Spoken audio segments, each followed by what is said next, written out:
Thanks all for listening. We are here today to discuss Ofsted's new approach on inclusion.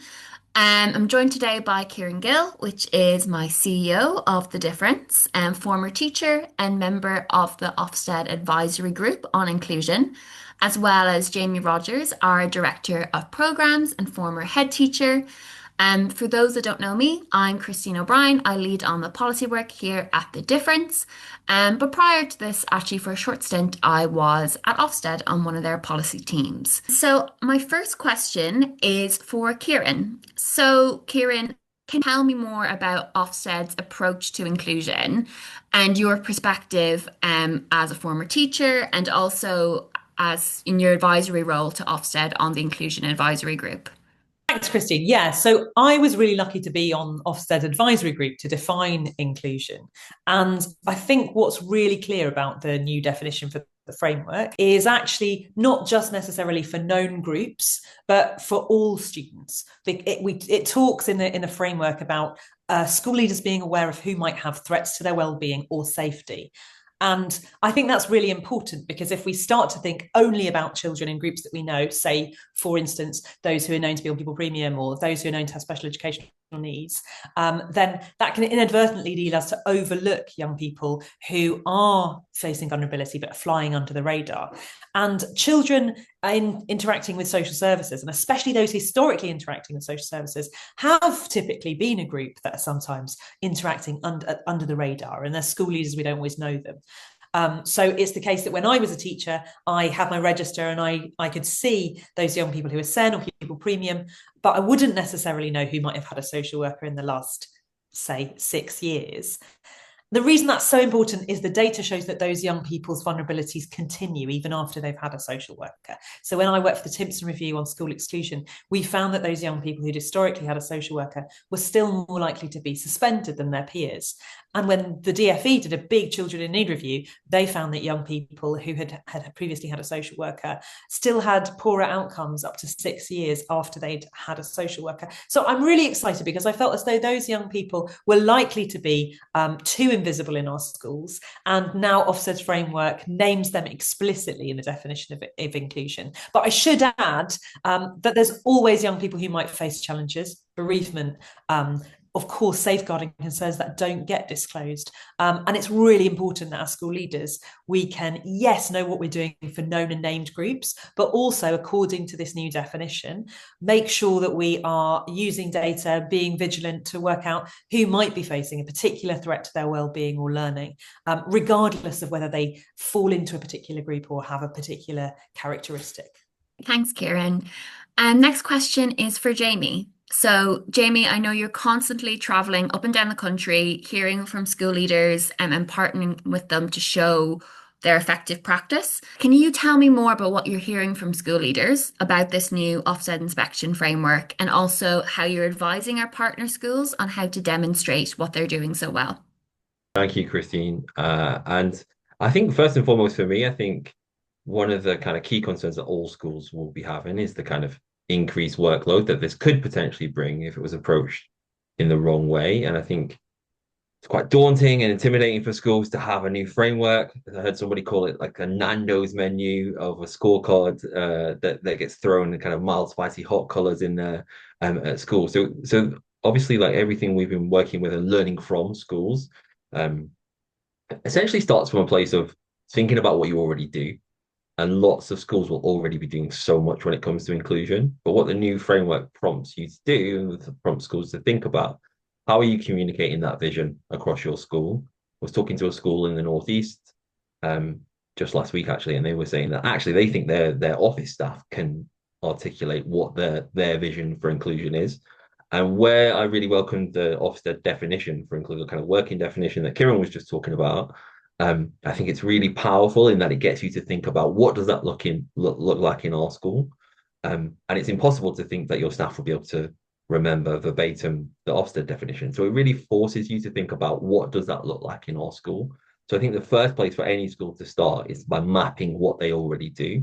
We work with schools and school leaders at The Difference to map their inclusion kind of graduated response or tiers, if you like, as part of our inclusion framework. But it's a great place to start is to think about what you already are doing so that it doesn't pile on this workload that we're also anxious about, quite rightly. And many schools will probably find that they're actually doing pretty well by the standards that are set out. And then that gives you a great kind of starting place to start to think about what you might add, what you might need to work on, what your school improvement plan might factor in. Thank you, Jamie. I'm going to move on now to our kind of quick fire round. I'm going to start with Kieran.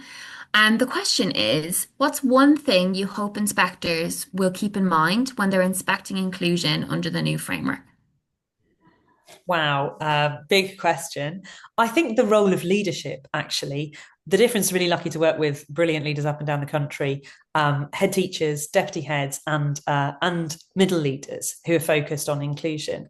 And what we see happening really well is understanding the pupil population. So making sure that we're using data. Some of the schools we work with are using pupil experience data. And you and I wrote the Who's Losing Learning reports together, Cristin. One of the things we found when we introduced our continuum of inclusion, if you like, but also lost learning, where young people can end up not being in a classroom or not with their peers, not with a teacher, was that student experiences in school, student well-being, student reports are actually the earliest sign that a young person might not feel belonging, might not be feeling included, and that might tip into a measurable experience like no longer attending or beginning to be late for the first time, like having repeat behaviour points, being likely to be in the removal room or suspended. But that earliest sign is on student experiences. So I think one of the things I'd say that the framework's approach names different groups of young people, but we can never know what's going on in young people's lives.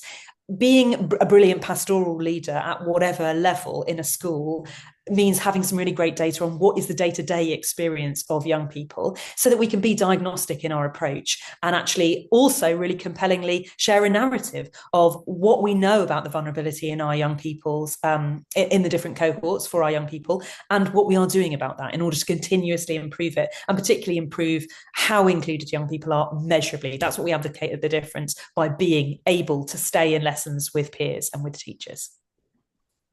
Great, thank you, Kieran. And same question for you, Jamie. I think for me, it's that inclusion is a journey, it's not a destination. And I think sometimes, depending on the time an inspector might visit, I think that being aware that there's a map or a roadmap for that journey is just as powerful as where a school might have not have had time to embed things. And then other kind of, I'll go for two for one. The other piece for me is that schools can't fix everything. There are, we're working with some of the poorest neighborhoods on paper statistically in the country. They've got incredible assets, and focusing on those assets is very much a path forward for those schools to drive inclusion. But schools can't fix everything. There are going to be some things that are beyond the school gates, and that's just a factor of working in challenging schools. Thank you, Jamie. So, my last little question for you both is for those that aren't already working with us, how can they learn more about our work and also learn more from us and our brilliant partner schools about how to approach the new framework? Jamie, would you go first? Well, the difference is a charity, so that means no hard sells. So before joining one of our courses, I would always point school leaders to have a look at our Who is Losing Learning Solutions report. And it's almost a perfect segue out of that working definition for inclusion. Our four principles for driving whole school inclusion: making inclusion measurable, thinking about your data use. It's built from the universal up, so thinking about your universal offer for all children. Thinking about inclusion as community collaboration, so how you involve those beyond the school gates, parents, families, carers, third sector organizations, and also most crucially, which links to our kind of one of our flagship programs, the Inclusive Leadership course, thinking about inclusion being led from the top. So how do head teachers, MAT leaders, local authority leaders set the vision for inclusion across their family of schools? So I'd say check out the Who's Losing Learning Solutions report, but definitely give us a shout if you think our programs might be right for you. I jump in as well, Cristin, because excitingly, we are bringing together some of the people who were part of the research that made our Who's Losing Learning report possible, some of the young people who have worked with us on the challenge of lost learning, the head teachers, of course, and MAT leaders that Jamie spoke about, local authority leaders who've been walking the walk. And this is difficult work. Lost learning's rising in every part of the country, but leaders are increasingly walking towards this challenge of inclusion. They're all coming together for one massive celebration,